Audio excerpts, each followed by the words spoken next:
Now that we've covered the basics of linear regression, we can start to talk about some of the problems you may encounter whilst running through the code or even your own linear regression projects. The first common problem with data used for linear regression is normalization. Now, let's say we have the example of people estimating house prices, and we use two inputs. One input was the amount of square feet we have in the building, and another input was the number of floors we have in the building. Whilst both are relatively important, the number of square feet in a building would be massively larger on almost every example. As a result, the connected weight to that input would have to be really low.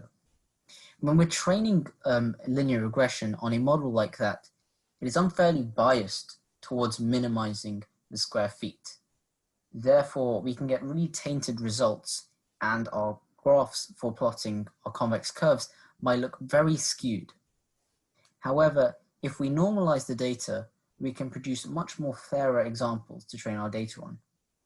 There are several processing techniques, most using means or modes of the data we're using and averaging it out or basing some calculations on standard deviation. This way, when we're trying to update our current weights, they'll update in much more harmony than having one massively overriding weight. Another problem with linear regression is the limitation. Whilst we can calculate relatively linear functions with linear regression, there are some types of data where linear regression cannot work just because of the nature of it. A common example is height versus age. For the most part, height versus age up to 20 is a relatively linear pattern. As you get older, you tend to grow by a fixed amount. However, when we reach 20 and border to 30, this height rapidly levels off.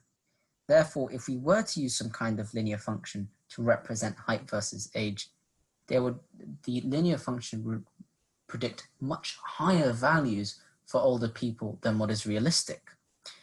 If we were to use different lines to plot these trends, such as logistic regression lines or more complex functions, we can produce much more accurate representations of the data.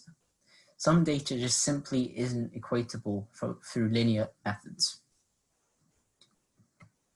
So, just to recap of what we've covered. We've covered what linear regression is and where and when it's used.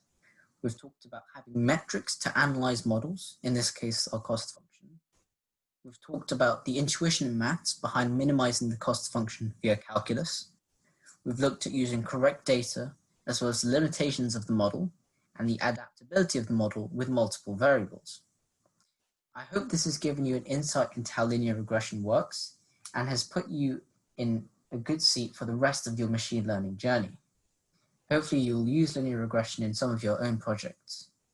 And feel free to refer to the Gypsy notebook I've sent around for any more advice. Thank you for listening. Do feel free to contact me via Discord, the one set up by Teens in AI. And my GitHub is jrahala if anyone wants to refer to some more useful bits of code. Thank you for listening.